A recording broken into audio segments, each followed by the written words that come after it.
supplement that had something in it, and I did not check with the medical staff before taking it.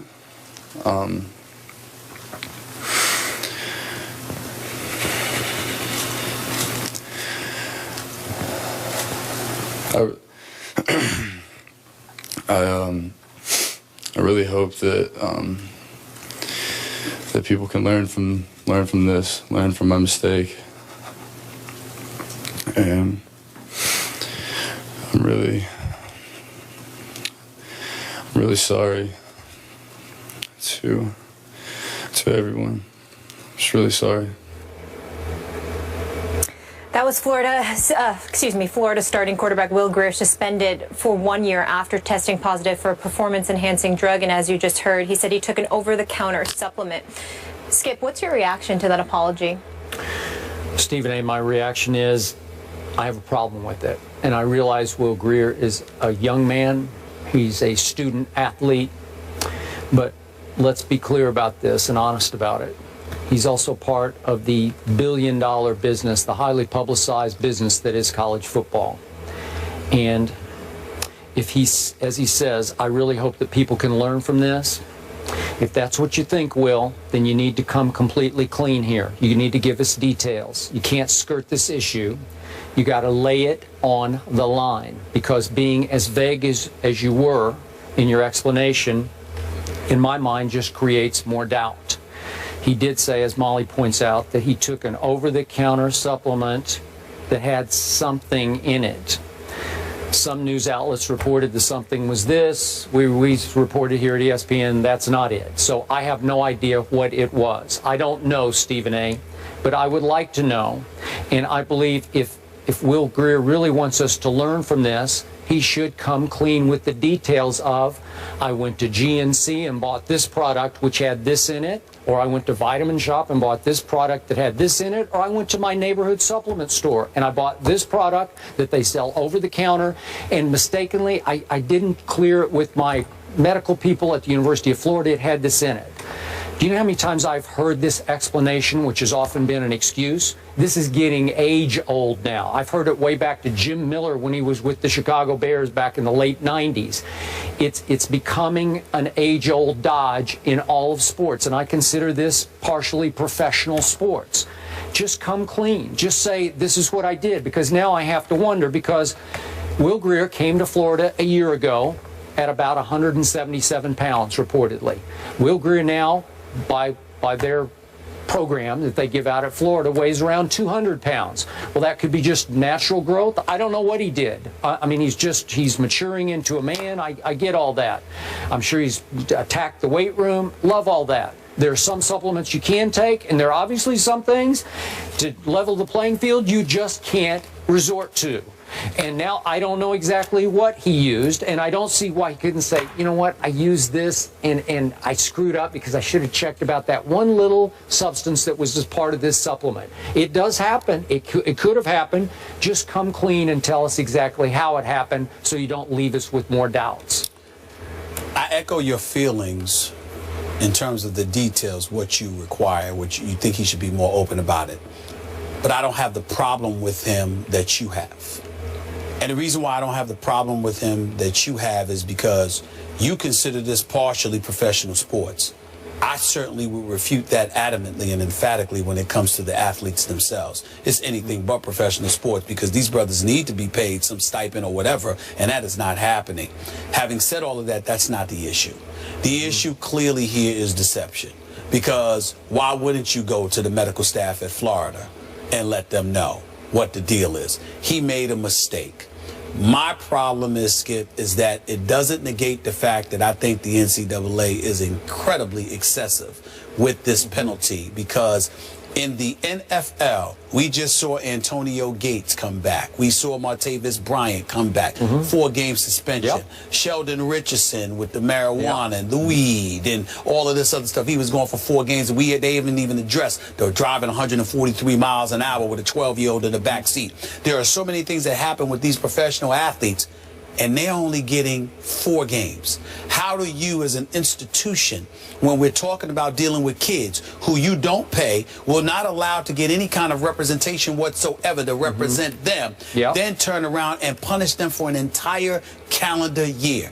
I'm not refuting the fact that Will Grier was wrong. I'm not refuting the fact that he should not be punished. What I'm saying is we have a bigger problem here than him taking some over-the-counter supplement or beyond when the punishment implemented against him is significantly more severe than what transpires with grown men who are professional athletes with their livelihoods on the line. That's fine. That's an issue. You do have to appreciate the fact the NCAA just busted a high-profile quarterback at a team on the rise that had a chance to be a playoff team, right? I agree. They're showing you that we are policing our sport. Yeah, but it's still not right. It's excessive. Boy, it's excessive. It's tough. It's excessive. That's the message here. It's excessive. You better not. You take from kids, but you won't give. That's not right. It's All right, not right. we'll leave that there. The Gators are at LSU this weekend. More First Take after the break. The U.S. national team stays busy in a friendly against Costa Rica at Red Bull Arena in New Jersey. That is 6:55 Eastern on ESPN tonight. Guess what? I had to work my Cowboys into the show. Oh, good. Jerry Jones is a Libra, like someone else, and he's 73 today. And Happy by the birthday, way, Jerry. someone else has a birthday tomorrow, Stephen A. Smith. Yes. And by the way, do you realize Jerry was younger than you are when he bought the Cowboys? He was 46. But he hasn't won a Super Bowl in 20 years. so So that's with this, where we're Jerry, at. I will say this. Happy birthday to Boy, that was you. That was horrible. There was a lot of bass in that.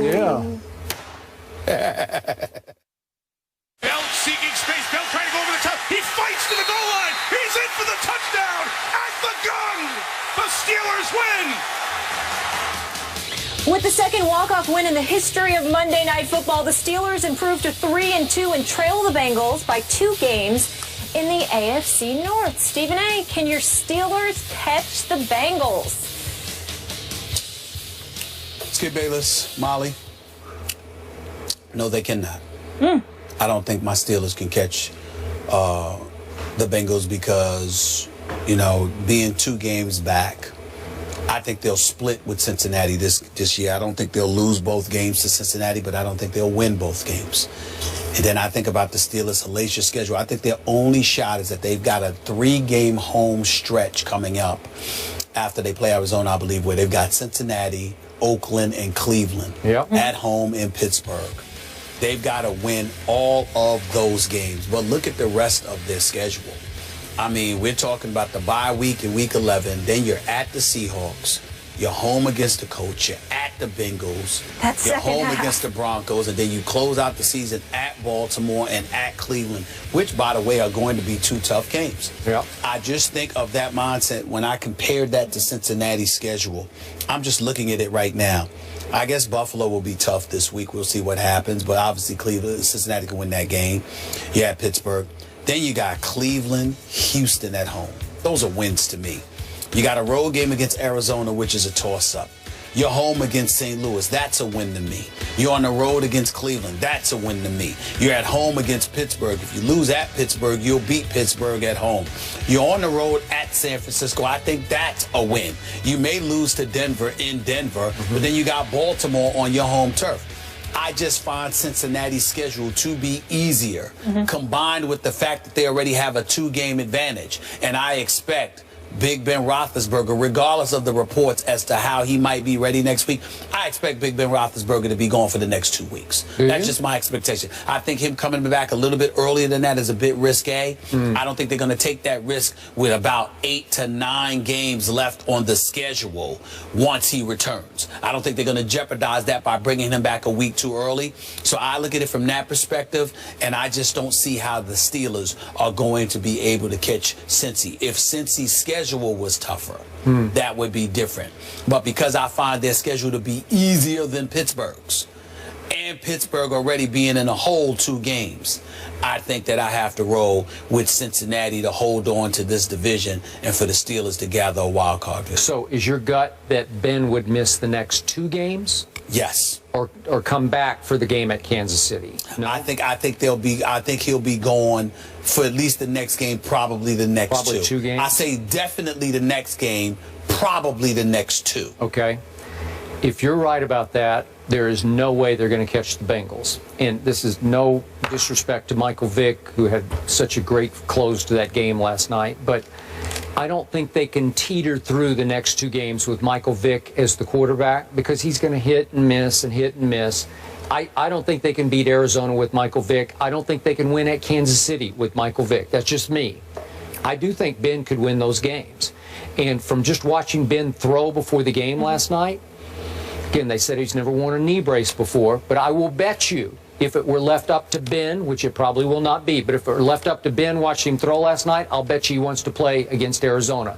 They're saying there's an outside chance he could play against Arizona. If he does, I think it would lift the whole team up to the point they could beat a very good Arizona team. It's his left leg injured, is it not? No, I'm not sure Trying to about remember. that. I think it's his left leg. Yep. Because when you're throwing right-handed, you're using your left. Well, either way, leg. you're using both of them, but you're really pushing off your right.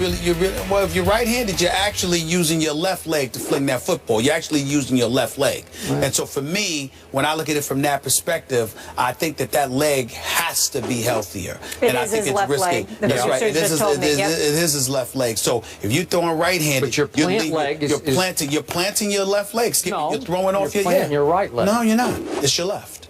It's your left. You throw off your front foot? Yeah. You're throwing off. You're using your left leg as leverage. When you're throwing right-handed, you're planting with your left leg. That's what you're doing. But your drive leg is your right leg. Well, I'm just saying that. Okay. Yeah, but I'm saying you're planting your left leg. Okay. That leg is very, very important, and I think to rush him back would be incredibly risky. So I don't think they're going to do that. Just get hurt I see the Steelers, like I told you before, that Michael Vick was coming into these 4 games: Baltimore, San Diego, Arizona, Kansas City. I said that they would go 2-2, and I still stand by that. I don't know which game yet, but I think Pittsburgh will win one of the next 2 games. With Michael Vick. With Michael Vick. One of the next 2, not both. I do not see it. Not both. If Ben could come back and stay upright, obviously, I think they could go on a run here and win 5 in a row. Because as you point out, it's Arizona, Kansas City, and then those 3, the Bengals are not a winnable home game, but they are at home. Yes. So you could rip off 5 straight wins and get to 8-2. And at that point, listen, that game at Buffalo, if Buffalo ever gets its weapons back, and I don't know what LaShawn's going to do, I don't know what Sammy Watkins is going to do, but they are still an incredibly dangerous team at home as it starts to get a little colder up there. I agree. Tyrod was sensational. Well, I can't worry about the cold. I can't worry about the cold weather because that's one thing Cincinnati should be accustomed to. I'm with you, but again, is that a tricky game? What if they lost that and then they lost to Ben at Pittsburgh? All of a sudden, we'd be tied. It would change everything. I just don't see the Steelers making up 2 games without Big Ben being in the lineup earlier. I understand what you're saying, but basically where you and I differ is that I don't believe that Big Ben is going to be rushed back. And as much as I respect Cincinnati, as much as I picked Cincinnati to beat your Seahawks this past Sunday, I'm not saying they're invincible, because defensively, they're 10th in points allowed. They're pretty good on defense, but they're not shut down on defense. They're actually 21st in yards allowed. So my point is, I love all their weapons. I love their run game. I love their receiving core, obviously with AJ and Eifert.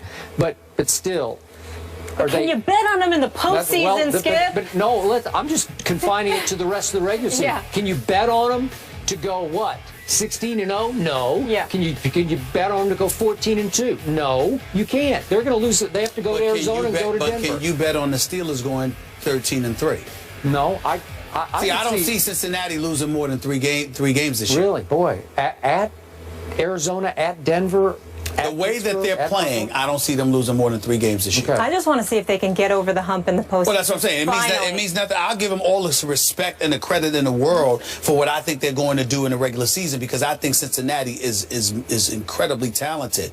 What I don't believe, and I love to see my man Pac-Man Jones doing what he's doing, but I don't believe for 1 second I got to see Andy Dalton in the playoffs to believe it. I don't care about this transformation. Everybody's talking about how there's something different. There's something different in his eyes and Hugh Jackson. Jackson has instilled a level of swag in him and all of. Yeah, that's all nice, good and dandy from September through December. Yep. Come to me come January about Andy Dalton. I'm not interested in anything I see before and then. I think you agree with me. I thought the Seattle loss at Cincy was more about Seattle than it was about Cincinnati. I agree. Yep. Okay. That's fair.